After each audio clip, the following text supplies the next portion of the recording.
What's good guys, and welcome to the first major update since the official launch of Battlefield 2042. The update, excitedly titled Update Number 2, was released this morning, and with it came the much anticipated changes to weapon spread, also known as Bloom, and many other things including a nerf to my favourite 30mm cannon for the Super Hokum. Clearly DICE saw the video I made on it and I'm solely responsible for this nerf, so I sincerely apologise to you all. So what we're going to do is go through the key updates and I'll give you my feedback on the changes and the hours I've played since it was released to see how it affected the game, if at all. Bear in mind, these are only my first impressions, so my opinions may change as the new meta develops. Let's start with the most important change, Bloom. Has the weapon spread issue been fixed? Yes.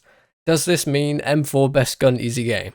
No. I spent a good portion of the day testing out the assault rifles and LMGs, and while they are considerably better than they were, the only gun from these categories I think anyone should be using is the AK-24. In the gameplay in the background, you can see I'm just cycling between the rifles and LMGs, just trying to get a feel for what's good, and when I equipped the AK, it immediately felt substantially better than the rest. Obviously, this is just limited testing and it will take the entire community to settle on a meta and best gun, but for now, if you want to be grinding a new gun, I'd strongly suggest the AK. You can see in the gameplay here that I'm tap firing for the first time in 100 hours of this game, and it feels pretty good. So for distance fights, I think this is the way to go. With these weapon changes, we also saw a nerf to the PP29, specifically its vertical recoil. I think this change has had the intention they desired. You can no longer beam people at 200 meters with the gun, but it's still king of the close range. The recoil is substantial, but only affects fights further than around say 50 meters. Anything closer will feel more or less the same, and thanks to its 50 round mag, I don't think anything else will be competing with it for now. Before we move on to the other changes, while testing out these guns, I realised more and more how generally shit it is playing on the majority of maps, playing infantry only. Vehicle Field 2042 really is a thing. It's really frustrating to be constantly killed by some knob in a tank, sat in his spawn spamming shells at the wall near you, and I'll say it now, get ready for the hovercraft to be replaced by the Bolt. As it's unlocked at level 50, not too many people are abusing it right now,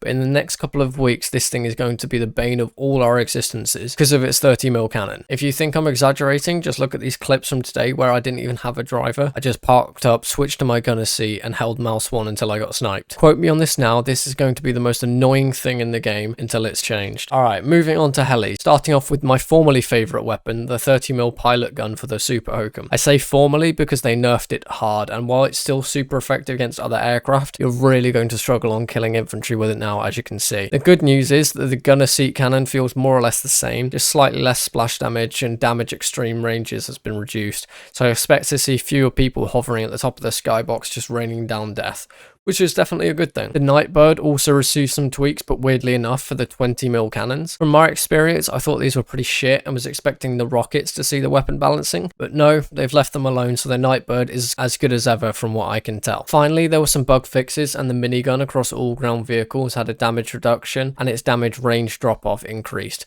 And good news, the hovercraft now only takes 2 rockets to kill. That more or less covers it for the update. I'll leave the full patch notes in the description, and remember, these are just my first impressions. I expect it will take around a week for the game changes to have full effect and people to truly find out what's best right now. Like if you liked, and please subscribe for more Battlefield content. I'm almost at 50 subs, so hitting that button would definitely boost my ego. So I hope to see you next time. Bye.